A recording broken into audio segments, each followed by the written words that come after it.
ಅಭ್ಯಾಸ ಮಾಡ್ತಿರುವಾಗ ಈ ದೂತರ ಸಂಗತಿಗೆ ಬಂದಾಗ ನಾವು ನೋಡ್ತೇವೆ. ಇನ್ನು ಕೆಲವು ವಿಷಯ ಇವತ್ತು ನಾವು ನೋಡುವಂಥದ್ದು ಏನಂದರೆ, ಈ ದೂತರು ಯಾಕೆ ಪರಲೋಕಕ್ಕೆ ಸಂಬಂಧಪಟ್ಟವರು ಅಂತಂದರೆ, ದೂತರನ್ನು ಯಾವಾಗಲೂ ಬೈಬಲಲ್ಲಿ ಬರೆದಾಗ ಪರಲೋಕದಕ್ಕೆ ಸಂಬಂಧಪಟ್ಟ ಹಾಗೆ ಬರೆದರು. ಕೆಲವರು ಹೇಳ್ತಾರೆ, ಬ್ಯಾಪ್ಟಿಸ್ಟ್ನಲ್ಲಿ ಕೂಡ ಇದ್ದಾರೆ, ಬೇರೆಯವರು ಇದ್ದಾರೆ, ಅವ್ರೇನಂದರೆ ದೇವದೂತರು ದೇವರು ಮೊದಲೇ ಉಂಟು ಮಾಡ್ದ, ಅವರು ಭೂಮಿಯ ಮೇಲೆ ಇದ್ರಂತೆ.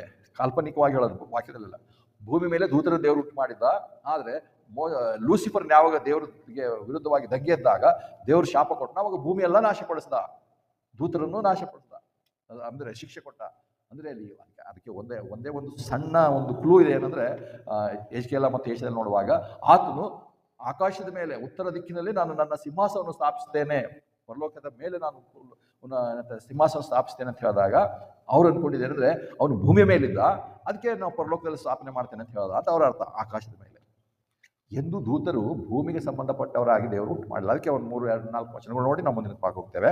ಅಲ್ಲ ನೋಡುವಾಗ ನೋಡ್ತೇವೆ ಏನಂದರೆ, ದೇವರು ಯಾವಾಗಲೂ ಈ ಒಂದು ದೇವದೂತರ ಬಗ್ಗೆ ನೋಡುವಾಗ ಪರಲೋಕಕ್ಕೆ ಅಥವಾ ಹೆವೆನ್ ಅಂತ ಹೇಳಿ ಮಾಡಿದ್ರು. ಮತ್ತಾಯ 22:30 ನೋಡ್ತೇವೆ. ಮತ್ತಾಯ 22:30, ಮತ್ತಾಯ 22:30, ಮತ್ತೆ ಸುವಾರ್ತೆ 22ನೇ ಅಧ್ಯಾಯ 30ನೇ ವಚನ. ಯಾಕಂದರೆ ಪುನರುತ್ಥಾನದಲ್ಲಿ ಅವರು ಮದುವೆ ಆಗೋದಿಲ್ಲ ಮತ್ತು ಮದುವೆ ಮಾಡಿಕೊಡೋದು ಇಲ್ಲ, ಆದರೆ ಅವರು ಸ್ವರ್ಗದಲ್ಲಿರುವ ದೇವದೂತರಂತೆ ಇರ್ತಾರೆ. ದೇವದೂತರಲ್ಲಿರ್ತಾರೆ, ಸ್ವರ್ಗದಲ್ಲಿರ್ತಾರೆ. ಸ್ವರ್ಗ ದೇವದೂತರು ಇರೋದಕ್ಕೆ ಸ್ಥಳ ಮಾಡಿರುವಂಥದ್ದು. ಅವ್ರು ಭೂಮಿ ಮೇಲೆ ಇರಲ್ಲ. ಭೂಮಿಯಲ್ಲಿ ಯಾರಿದ್ದಾರೆ? ಬಿದ್ದು ಹೋದಂಥ ಕೆಲವು ದೂತರುಗಳು ಇದ್ದಾರೆ, ಅವರಿಗೆ ನಾವು ದೇವಭೂತ ಪಿಶಾಚಿಗಳು ಅಂತ ಹೇಳ್ತೇವೆ. ಆದರೆ ಒರಿಜಿನಲ್ ಆಗಿ ದೇವರು ದೂತರನ್ನು ಉಂಟು ಮಾಡಿರುವಂಥ ಉದ್ದೇಶ ಸ್ವರ್ಗ. ಸ್ವರ್ಗ ಆತ್ಮಜೀವಿಗಳಿರುವುದಕ್ಕೆ ಉಂಟು ಮಾಡುವಂಥ ಒಂದು ಸ್ಥಳ. ಭೂಮಿ ದೈಹಿಕವಾಗಿ ಜೀವಿಸುವಂಥ ವ್ಯಕ್ತಿಗಳಿರೋದಕ್ಕೆ ಉಂಟು ಮಾಡುವಂಥ ಸ್ಥಳ. ಅದಕ್ಕೆ ಬಿದ್ದು ಹೋಗಿರುವಂಥ ದೇವದೂತರು ಕೂಡ ಏನು ನಾವು ದೇವಭೂತ ಅಂತ ಹೇಳ್ತೇವೆ, ಹಂಗೆ ಸುಮ್ಮನೆ ಇಂಡಿಪೆಂಡೆಂಟ್ ಆಗಿ ಓಡಾಡಲ್ಲ. ಯಾಕಂದ್ರೆ ನಾವು ಕರ್ತನ ಒಂದು ಸೇವೆ ಎಲ್ಲ ನೋಡ್ತೇವಲ್ಲ, ಒಬ್ಬ ಮನುಷ್ಯನಿಗೆ ಎಷ್ಟೋ ಏನಂತಾರೆ ಸೈನ್ಯವೇ ಸುಮಾರು 3,000 6,000 ಅಂತ ಹೇಳ್ತಾರೆ, ಒಂದು ಲೀಜನ್ ಅಂತ ಹೇಳಿ. ಅಷ್ಟೊಂದು ದೆವ್ವಗಳು ಅವ್ನು ಹಿಡಿದಿತ್ತು. ಅವ್ನು ಯಾವಾಗಲೂ ಸಮಾಧಿ ಬಳಿಲೇ ಇರ್ತಿದ್ದ. ಅವನಿಗೆ ಚೇನ್ ಹಾಕಿ ಎಲ್ಲ ಹಾಕಿ ಕಟ್ಟಿರ್ತಿದ್ರು. ಆದರೂ ಆತನು ಏನಂತಾರೆ ಅವುಗಳನ್ನು ಕಟ್ ಮಾಡಿ ಆತನು ಮೈಯೆಲ್ಲ ಕಟ್ ಮಾಡ್ಕೋದು, ಕಿರ್ಚಾಡೋದು, ಗೋಳಾಟ ಮಾಡೋದು ಮಾಡ್ತಿದ್ದ. ಆದರೆ ಕರ್ತನ ದಾರಿಯಲ್ಲಿ ಹೋಗುವಾಗ ಅವನು ಕಂಡು ಆತನೇ, ದಾವೀದನ ಕುಮಾರನೇ, ಯಾಕೆ ಸಮಯಕ್ಕಿಂತ ಮುಂಚೆ ಬಂದು ನಮಗೆ ನೀನು ತೊಂದರೆ ಕೊಡ್ತೀಯಾ? ಅಂದರೆ ಒಂದು ಸಮಯ ನಿರ್ಧಾರವಾಗಿದೆ, ಅವ್ರಿಗೆ ನ್ಯಾಯ ತೀರ್ಪು ಶಿಕ್ಷೆ ಆಗುವಂಥದ್ದು. ಅದಕ್ಕಿಂತ ಮುಂಚೆನೇ ನಮಗೆ ಶಿಕ್ಷೆ ಕೊಡಬೇಡ ಅಂತ ಅವ್ನು ಕೇಳ್ಕೊಳ್ತಾನೆ.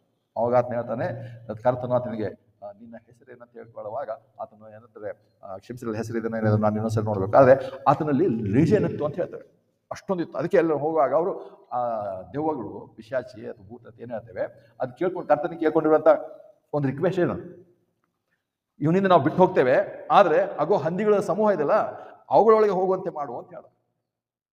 ಯಾಕಂದ್ರೆ ಈ ಲೋಕದಲ್ಲಿ ಅವುಗಳು ಇರಬೇಕಂದ್ರೆ ಸುಮ್ಮನೆ ಅಲ್ಲಿ ಬಿಲ್ಡಿಂಗ್ ಅಲ್ಲಿ ಇರಲ್ಲ. ಹಾಂಟಿಂಗ್ ಹೌಸ್ ಅಂತ ಹೇಳ್ತಾರಲ್ಲ, ಇವರು ಭೂತ್ ಬಂಗ್ಲಾ ಅಂತ ಹೇಳ್ತಾರೆ. ಕೆಲವು ಕಡೆ ಮನೆ ಏನಾರ ಹಾಳು ಬಿದ್ದು ಹೋಗಿದೆ, ಅದಕ್ಕೆ ಹೇಳ್ತಾರೆ ಭೂತ್ ಬಂಗ್ಲಾ ಅಂತ. ಯಾಕೆ ಅದರಲ್ಲಿ ಹಣ್ಣು ಆಗ್ತಾ ಇರುತ್ತೆ. ಅಂದರೆ ಅನೇಕ ದಿವಸಗಳಿಂದ ಇವತ್ತು ಕೆಲವರಿಗೆ ಅನುಭವ, ಆ ಮನೆಗೆ ಯಾರು ಹೋಗಲ್ಲ. ಯಾಕಂದ್ರೆ ರಾತ್ರಿ ಆದರೆ ಮನೆಯಲ್ಲಿ ಕಿರ್ಚಾಡಂಥ ಸೌಂಡು ಅದು ಇದೆಲ್ಲ ಬರುತ್ತೆ ಅಂತ ಹೇಳ್ತಾರೆ. ಅಂದರೆ ಅದೊಂದು ಸುಮ್ಮನೆ ಜನರಿಗೆ ಅದು ಕಲ್ಪನೆ ಕಥೆನೇ. ಯಾಕಂದ್ರೆ ಇವತ್ತಿನ ಕಾಲಕ್ಕೆ ಸೈತಾನ ಹಾಗೆ ಮಾಡ್ತಾ ಇಲ್ಲ. ನಾವು ಮುಂದಿನ ದಿವಸಗಳನ್ನು ನೋಡ್ತೇವೆ, ಇವತ್ತದು ಮಾಡ್ತಾ ಇಲ್ಲ. ಆದರೆ ಪ್ರಾರಂಭದಲ್ಲಿ ಅದು ಇತ್ತು, ಮತ್ತು ಹಾಗೆ ನಂಬೋರಿಗೆ ಅದೆಲ್ಲ ಸೈತಾನ ಅವ್ರಿಗೆ ಅದೇ ಮಾಡ್ತಾ ಇರ್ತಾರೆ. ಯಾಕಂದ್ರೆ ಇನ್ನೂ ಹಳ್ಳಿ ಕಡೆ ಭಜನೆ ಮಾಡಿದ್ರೆ ದೆವ್ವಗಳು ಬರ್ತಾವೆ. ಎಲ್ಲಿಂದ ಬರ್ತಾವೆ? ಮತ್ತೆ ಎಲ್ಲಿ ಇವರು ಆಲಯದಲ್ಲೇ ಕೂತಿರ್ತಾರೆ, ಚರ್ಚಲ್ಲೇ ಕೂತಿರ್ತಾರೆ. ಅವ್ರ ಪ್ರಕಾರ ಚರ್ಚಲ್ಲೇ ಕೂತಿರ್ತಾರೆ, ಭಜನೆ ಹಾಕ್ತಾ ಇದ್ರೆ ದೆವ್ವಗಳು ಬರ್ತವೆ. ಆ ಆಲಯದಲ್ಲಿ ದೇವ್ರು ಇರ್ತಾನ ದೆವ್ವಗಳು ಇರ್ತಾವೆ ಗೊತ್ತಿಲ್ಲ. ಈ ಪಾಸ್ಟ್ರು ಅವೆಲ್ಲ ಒಂದೇ, ಅವು ಬಿಡಿಸ್ತೆ ಅಂತ ಹೇಳೋದು. ಮತ್ತು ಅವಕ್ಕೆ ಹೋಗಿ ಹೆಸರು ಕೇಳೋದು, ನಿನ್ನ ಹೆಸರು. ಆ ದೆವ್ವಗಳ ಹೆಸರೇನಿರುತ್ತೆ? ಮನುಷ್ಯರ ಹೆಸರು ಹೇಳ್ತಾರೆ. ದೆವ್ವಗಳಿಗೆ ಯಾವ ನಮ್ಮ ಪರಲೋಕದಲ್ಲಿ ಮನುಷ್ಯರ ಹೆಸರು ಇರ್ತಾರೆ ಅವ್ರಿಗೆ. ಅವ್ರು ಯಾವ ಈ ಸತ್ತೋಗಿರೋ ದೆವ್ವ, ಮತ್ತೆ ನಿಮ್ಮ ಭಾಷೆ ಹೇಳ್ತಾನೆ, ಆ ಸತ್ತೋಗಿರೋ ದೆವ್ವ ಆಗಿದೆ ನೋಡು ಅಂತ ಸುಳ್ಳು. ಎಂಥ ಸೈತಾನನ ಸೇವಕರ ಅಂಥವ್ರೇ ನಂಬೋರು ಕೆಲವರು ಇದ್ದಾರೆ. ಅವ್ರು ಹೇಳಿರುತ್ತದೆ ನಂಬೋರು, ಅವ್ರು ಹಾಡುವಂಥ ಹಾಡುಗಳೇ ಇಷ್ಟ, ಅವ್ರು ಮಾಡುವಂಥ ಪ್ರಾರ್ಥನೆಗಳೇ ಇಷ್ಟ, ಅವ್ರು ಮಾಡುವಂಥ ಬೋಧನೆಗಳೇ ಇಷ್ಟ ಇದ್ದಾರೆ. ಅವರೆಲ್ಲ ಮಾಡುವಂಥದ್ದು ಎಲ್ಲ ಸೈತಾನನ ಡ್ರಾಮಾ ಅಷ್ಟೇ. ಸೈತಾನ ಇವತ್ತು ಹಾಗೆ ಮಾಡ್ತಾ ಇಲ್ಲ. ಅಂದರೆ ಅಲ್ಲಿ ನೋಡ್ತೇವೆ, ಅದು ಹೇಳೋಂಥ ಉದ್ದೇಶ ಹಾಂಟಿಂಗ್ ಹೌಸ್ ಅಂತ ಹೇಳಲ್ಲ, ಮನೆಯಲ್ಲೇ ಇರಲ್ಲ ದೇವ್ರು. ಇವತ್ತಲ್ಲಿ ಗಾಳಿಯಲ್ಲೇ ಚೇರ್ ಅಲ್ಲಾಡಿಸೋದು, ಬೆಡ್ ಅಲ್ಲಾಡಿಸೋದು, ಎಲ್ಲ ಸಿನಿಮಾಗಳು ತೋರಿಸೋದು, ಹಾಗೆ ಆಗುವಂಥದ್ದು ಇವತ್ತು ಭಾಳ ಕಡಿಮೆ. ಆದರೆ ಉದ್ದೇಶ ಅಂದರೆ ದೂತರು ಸ್ವರ್ಗದಲ್ಲಿರೋದಕ್ಕೋಸ್ಕರ ದೇವರು ಉಂಟು ಮಾಡಿರುವಾಗ ಅವರ ವಾಸಸ್ಥಳ ಅದಿದೆ. ಭೂಮಿ ಮೇಲೆ ಅವ್ರು ಇರಬೇಕಂದ್ರೆ ಅವ್ರು ಇಂಡಿಪೆಂಡೆಂಟ್ ಆಗಿರಲ್ಲ, ಯಾರೋ ಮನುಷ್ಯರಲ್ಲೋ ಪ್ರಾಣಿಗಳಲ್ಲೇ ಇರಬೇಕು. ಅದಕ್ಕೆ ನಾವು ನೋಡ್ತೇವೆ, ಕರ್ತನು ಆ ದೆವ್ವ ಹಿಡಿದಿರುವಂಥ ಮನುಷ್ಯನಿಂದ ದೆವ್ವದ ಹಿಂಡನ್ನು ಬಿಡಿಸಿದಾಗ ಅದು ರಿಕ್ವೆಸ್ಟ್ ಮಾಡಿದರೆ ಮಗು ಹಂದಿಗಳ ಸಮೂಹ ಇದೆ, ಅದರಲ್ಲಿ ಹೋಗ್ತೇವೆ ಅಂತ. ಸೊ ಅವು ಇಂಡಿಪೆಂಡೆಂಟ್ ಆಗಿರಲಿ, ಅದರಲ್ಲೂ ಹೋಗಿರ್ಬೇಕು. ಇಲ್ಲದೇ ಇದ್ರೆ ಅವ್ರಿಗೆ ಸ್ಥಳ ಯಾವುದು? ಪರಲೋಕ, ಸ್ವರ್ಗ. ಅದಕ್ಕೆ ಇಲ್ಲಿ ಹೇಳ್ತಾನೆ ಸ್ವರ್ಗದಲ್ಲಿರುವಂಥ ದೂತರಂತ ಹೆವೆನ್ ಅಂತ ಹೋಸ್ಟ್ ಅಥವಾ ಏಂಜಲ್ಸ್ ಅಂದಾಗ ದೇವದೂತರ ಅಂತ ಹೇಳಿದಾಗೆಲ್ಲ ಪರಲೋಕಕ್ಕೆ ಸಂಬಂಧಪಟ್ಟ ಮತ್ತು ಅದು ಕೂಡ ಹೋಸ್ಟ್. ನಾವು ಕಳೆದ ವಾರ ನೋಡಿದ್ದೇವೆ ಆದಿಕಾಂಡ 2ನೇ ಅಧ್ಯಾಯ 1ನೇ ಅದರಲ್ಲಿ ಸಮೂಹವನ್ನು ಉಂಟು ಮಾಡ್ದ ಅಂತ ಹೇಳಿ. ಸಮೂಹ ಹೋಸ್ಟ್ ಇಂಗ್ಲೀಷ್ನಲ್ಲಿ ಹೇಳ್ತಾನೆ. ಇಂಗ್ಲೀಷ್ನಲ್ಲಿ ಸಮೂಹ ಅಂದರೆ ಅದನ್ನೇ ನಾವು ನೋಡ್ತೇವೆ. ಅದು ದೇವದೂತರಿಗೆ ಸಮೂಹ ಅಂತ ಹೇಳಿದ್ದು. ಅದು ಸಾಧ್ಯ ಆದರೆ ಮತ್ತೆ 2ನೇದಲ್ಲಿ ನೋಡೋಣ. ಲೂಕನ ಸುವಾರ್ತೆ 2ನೇ ಅಧ್ಯಾಯ 31ನೇ ನೋಡೋಣ. ಲೂಕನ ಸುವಾರ್ತೆ 2ನೇ ಅಧ್ಯಾಯ 31ನೇ. ಲೂಕನ ಸುವಾರ್ತೆ 2ನೇ ಅಧ್ಯಾಯ 31ನೇ. ಲೂಕ 2:31. ಅದನ್ನು ಆ ರಕ್ಷಣೆಯನ್ನು ನೀನು ಎಲ್ಲ ಜನರ ಮುಂದೆ ಸಿದ್ಧಪಡಿಸಿದ್ದಿ. ಕ್ಷಮಿಸಿ, ಅದು ಹೇಳೋಂಥದ್ದು ತಪ್ಪು. ನಾನು ಹೇಳೋಂಥದ್ದು ಯಾವುದಂದರೆ 13ನೇ ಬರೋಣ. 13ನೇ. ಆಗ ಅದೇ ಲೂಕನ ಸುವಾರ್ತೆ 2ನೇ ಅಧ್ಯಾಯ 13ನೇ. ಆಗ ಪಕ್ಕನೆ ಸ್ವರ್ಗದ ಸೈನ್ಯ ಸಮೂಹವು ಆ ದೂತನ ಸಂಗಡ ಇದ್ದು ದೇವರನ್ನು ಕೊಂಡಾಡುತ್ತಾ ಮೌನತದಲ್ಲಿರುವ ದೇವರಿಗೆ ಮಹಿಮೆ, ಭೂಮಿ ಮೇಲೆ ಸಮಾಧಾನ, ಮನುಷ್ಯರ ಕಡೆಗೆ ದಯೆ ಎಂದು ಹೇಳಿದರು. ದೂತರು ಅವರ ಬಳಿಯಿಂದ ಸ್ವರ್ಗಕ್ಕೆ ಹೋದ ಮೇಲೆ, ಅವರೆಲ್ಲಿ ಬಂದಿರು? ಸ್ವರ್ಗದಿಂದ ಬಂದಿದ್ರು. ಮತ್ತು ಸ್ವರ್ಗಕ್ಕೆ ವಾಪಸ್ ಹೋದ್ರು. ಸ್ವರ್ಗದಲ್ಲಿರುವಂಥ ಸಮೂಹಕ್ಕೆ ಹೆಸರು ಏನಂತಾರೆ? ದೂತರ ಸೈನ್ಯ. 13ನೇ ಏನು ಹೇಳ್ತಾನೆ? ಆಗ ಪಕ್ಕನೆ ಸ್ವರ್ಗದ ಸೈನ್ಯ ಸಮೂಹವು. ಅದಕ್ಕೆ ಆದಿಕಾಂಡ 2ನೇ ಅಧ್ಯಾಯದಲ್ಲಿ 1ನೇ ಕೂಡ ಹೇಳಿದ್ದು ದೇವರು ಎಲ್ಲ ಭೂಮಿಯು ಆಕಾಶಗಳನ್ನು ಅದರಲ್ಲಿರುವಂಥ ಸಮೂಹವನ್ನು ಉಂಟು ಮಾಡಿದಾಗ ಅಂದಾಗ ಆ ಸಮೂಹ ಯಾರಂದ್ರೆ ದೂತರ ಸಮೂಹ, ದೂತರ ಸೈನ್ಯಗಳ ಸಮೂಹ. ಅವರು ಆಕಾಶದಲ್ಲಿರೋದಕ್ಕೋಸ್ಕರವೇ ಸ್ವರ್ಗದಲ್ಲಿರೋದಕ್ಕೋಸ್ಕರ ಉಂಟು ಮಾಡೋದು. ಇನ್ನೊಂದು ವರ್ಷ ನೋಡ್ತೇವೆ. ಅದೇ ಮತ್ತೆ ಸುವಾರ್ತೆ 24:36. ಮತ್ತಾಯ 24:36. ಆದರೆ ಆ ದಿನವಾಗಲಿ ಗಳಿಯೇ ಆಗಲಿ ನನ್ನ ತಂದೆಗೆ ಮಾತ್ರವೇ ಹೊರತು ಮತ್ತಾರಿಗೂ ಸ್ವರ್ಗದ ದೂತರಿಗೂ ತಿಳಿಯದು. ಯಾಕೆ ದೂತರು ಅಂತ ಹೇಳಿದಾಗೆಲ್ಲ ಸ್ವರ್ಗದ ವಿಷಯದಲ್ಲಿ ದೇವರು ಹೇಳ್ತಿದ್ದಾನೆ? ಯಾಕಂದ್ರೆ ದೂತರು ಸ್ವರ್ಗದಲ್ಲಿರುವಂಥವ್ರು. ಈ ವಾಕ್ಯಗಳ ಅರ್ಥ ದೂತರು ಸ್ವರ್ಗಕ್ಕೆ ಸಂಬಂಧಪಟ್ಟಂಥವ್ರು. ಸೊ ಸ್ವರ್ಗ ಉಂಟು ಮಾಡಿದ್ರೆ ಅದರಲ್ಲಿ ದೂತರು ಉಂಟು ಮಾಡ್ದ. ಯಾವ ಉಂಟು ಮಾಡ್ದ?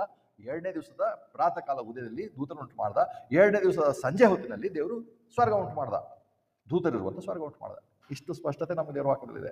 ಇದನ್ನು ಬಿಟ್ಟು ಸುಳ್ಳು ಸಿದ್ಧಾಂತದವರು ತಮ್ಮದೇ ಒಂದು ಕಾಲ್ಪನಿಕವಾದಂಥ ಸುಳ್ಳು ಸಿದ್ಧಾಂತ ಏನಂತಾರೆ ಸಾಬೀತುಪಡಿಸೋದಕ್ಕೋಸ್ಕರ ಏನೆಲ್ಲ ಸುಳ್ಳು ಹೇಳ್ತಾ ಇರ್ತಾರೆ. ನಮ್ಗೆ ಇಷ್ಟೊಂದು ಸ್ಪಷ್ಟತೆ ಆಯ್ತಲ್ಲ, ದೇವ್ರ ಸೃಷ್ಟಿ ಯಾವಾಗ ದೇವದೂತರನ್ನು ಉಂಟು ಮಾಡ್ದ? ಸ್ಪಷ್ಟತೆ ನಮಗಿದೆ. 1ನೇ ಅಧ್ಯಾಯ 8ನೇ ವರ್ಷದಲ್ಲಿ ದೇವರು ದೂತರನ್ನು ಉಂಟು ಮಾಡ್ದ. ಅಂದರೆ 2ನೇ ದಿವಸದ ಉದಯದಲ್ಲಿ ದೇವರು ದೂತರನ್ನು ಉಂಟು ಮಾಡಿದ್ದಾರೆ. ಅವ್ರು ಒಳ್ಳೆಯವರೇ ಆಗಿದ್ದಾರೆ. 31ನೇ ವಚನದವರೆಗೂ ಸೈತಾನ ಬಿದ್ದು ಹೋಗಿಲ್ಲ, ಚೆನ್ನಾಗೇ ಇದ್ದಾರೆ ಅವರು. ಅದಕ್ಕೆ ದೇವರು ಬಹಳ ಒಳ್ಳೆಯದಂತ ಹೇಳ್ದ. ಅದಕ್ಕೆ ಮೊದಲೇ ಬಿದ್ದು ಹೋದ, ಭೂಮಿ ಹಾಳಾಯಿತು, ನಾಶ ಆಯಿತು, ದೇವರು ಶಿಕ್ಷೆ ತಂದ, ತೀರ್ಪು ತಂದ, ಇವೆಲ್ಲ ಸುಳ್ಳು ಸಿದ್ಧಾಂತಗಳು. ಇನ್ನೊಂದು ವಚನ ನೋಡ್ತೇವೆ. ಅದೇ ಮಾರ್ಕ 13ನೇ ಅಧ್ಯಾಯ 32ನೇ ವಚನ. ಮಾರ್ಕ 13ನೇ ಅಧ್ಯಾಯ 32ನೇ ವಚನ. ಮಾರ್ಕ 13:32. ಆದರೆ ಆ ದಿನ ಮತ್ತು ಗಳಿಗೆ ವಿಷಯವಾಗಿ ತಂದೆಗೆ ಹೊರತು ಯಾವ ಮನುಷ್ಯನಿಗೂ ಸ್ವರ್ಗದಲ್ಲಿರುವ ದೂತರಿಗೂ ಮಗನಿಗೂ ತಿಳಿಯದು. ಇಲ್ಲಿ ಕೂಡ ಈ ಒಂದು ವಿಷಯದ ಬರುವಾಗ ಸ್ವರ್ಗದಲ್ಲಿರುವ ದೂತರಿಗೂ ಮಗನಿಗೂ ತಿಳಿಯದು. ಕರ್ತನಾದ ಯೇಸು ಕ್ರಿಸ್ತನಿಗೂ ತಿಳಿಯದು.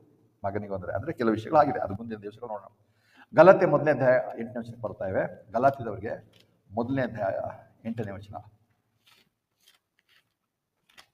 ಗಲಾತ್ಯದವರಿಗೆ 1ನೇ ಅಧ್ಯಾಯ 8ನೇ ವಚನ. ಆದರೂ ನಾವು ನಿಮಗೆ ಸಾರಿದ ಸುವಾರ್ತೆ ಅಲ್ಲದೆ ಬೇರೆ ಯಾವ ಸುವಾರ್ತೆಯನ್ನು ನಾವೇ ಆಗಲಿ ಸ್ವರ್ಗದಿಂದ ಬಂದ ದೂತನೇ ಆಗಲಿ ನಿಮಗೆ ಸಾರಿದರೆ ಅವನು ಶಾಪಗ್ರಸ್ತನಾಗಲಿ. ಇಲ್ಲಿ ದೂತನು ಸುವಾರ್ತೆ ಸಾರುತ್ತಿದೆ.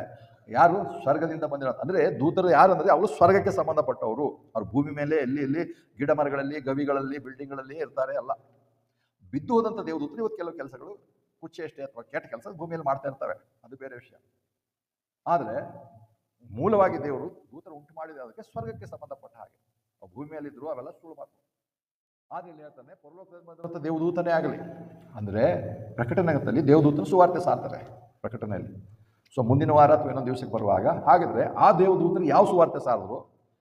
ಮತ್ತು ಈ ಸಮಯದಲ್ಲಿ ಪೌಲನು ಹೇಳ್ತಾನೆ, ಈ ಸಮಯದಲ್ಲಿ ಏನಂತಾನೆ? ಸ್ವರ್ಗದಿಂದ ದೂತನೇ ಆಗಲಿ ನಿಮಗೆ ಸಾರಿದರೆ. 8ನೇ ವಚನ ಇನ್ನೊಂದು ಸಾರಿ ಓದ್ರಿ ಚೆನ್ನಾಗಿ. ಆದರೂ ನಾವು ನಿಮಗೆ ಸಾರಿದ ಸುವಾರ್ತೆ ಅಲ್ಲದೆ ಬೇರೆ ಯಾವ ಸುವಾರ್ತೆಯನ್ನು ನಾವೇ ಆಗಲಿ ಸ್ವರ್ಗದಿಂದ ಬಂದ ದೂತನೇ ಆಗಲಿ ನಿಮಗೆ ಸಾರಿದರೆ ಅವನು ಶಾಪಗ್ರಸ್ತನಾಗಲಿ. ಪ್ರಕಟಣೆಯಲ್ಲಿ ದೂತನೇ ಸುವಾರ್ತೆ ಸಾರ್ತಾ ಇದ್ದಾನೆ. ಅಂದರೆ ಪೌಲನು ಆ ವಿಷಯದಲ್ಲಿ ಕೂಡ ಹೇಳ್ತಾ ಇದ್ದಾನ. ಹೌದು, ಏನಿದೆ ಅದು ಮುಂದಿನ ವಾರದಲ್ಲಿ ನೋಡೋಣ. ಮುಂದಿನ ವಾರ ಅಥವಾ ಇನ್ನೊಂದು ವಾರದಲ್ಲಿ ನೋಡೋಣ. ದೂತನು ಸಾರುವಂಥ ಸುವಾರ್ತೆ ಎವರ್ ಲಾಸ್ಟಿಂಗ್ ಗಾಸ್ಪಲ್ ಅಂತ ಹೇಳ್ತಾರೆ. ಈ ಕೆಲವು ಅಂಧ ಭಕ್ತರು ಎವರ್ ಲಾಸ್ಟಿಂಗ್ ಅಂದಾಗ ನಮಗೆ ಏನೇನೋ ಪ್ರಶ್ನೆ ಹೇಳಿದರು. ಯಾಕಂದರೆ ಏಷ್ಯಾ 6ನೇ ಅಧ್ಯಾಯದಲ್ಲಿ ಕೂಡ ಎವರ್ ಲಾಸ್ಟಿಂಗ್ ಫಾದರ್ ಅಂತಿದೆ. ನಿತ್ಯನಾಥ ಎವರ್ ಲಾಸ್ಟಿಂಗ್ ಅಂದರೆ ಆದಿ ಉಂಟು ಅಂತ್ಯವಿಲ್ಲ, ಎವರ್ ಲಾಸ್ಟಿಂಗ್. ಇಟರ್ನಲ್ ಅಂದರೆ ಆದಿಯೂ ಇಲ್ಲ ಅಂತ್ಯವೂ ಇಲ್ಲ. ಈ ಸ್ಪಷ್ಟತೆ ಅನೇಕರಿಗೆ ಗೊತ್ತಿಲ್ಲ. ಈ ಸುಳ್ಳು ಭಕ್ತರು ಸುಳ್ಳು ಸಿದ್ಧಾಂತ ಹೇಳೋದಕ್ಕೆ ಇಲ್ಲಿ ನಿತ್ಯನಾದ ತಂದೆ ಅಂದ ತಕ್ಷಣ ಅವ್ರು ಏನೋ ಒಂದು ಸುಳ್ಳು ಸಿದ್ಧಾಂತ ಹೇಳ್ಸ್ಬೇಕು. ದೂತರು ಕೂಡ ಪ್ರಕಟಣೆಯಲ್ಲಿ ಎವರ್ ಲಾಸ್ಟಿಂಗ್ ಗಾಸ್ಪೆಲ್ ಹೇಳ್ತಾರೆ. ಎವರ್ ಲಾಸ್ಟಿಂಗ್ ಗಾಸ್ಪೆಲ್ ನಿತ್ಯವಾದಂಥ ಸುವಾರ್ತೆ ಅದನ್ನು ಇಲ್ಲ, ಅದು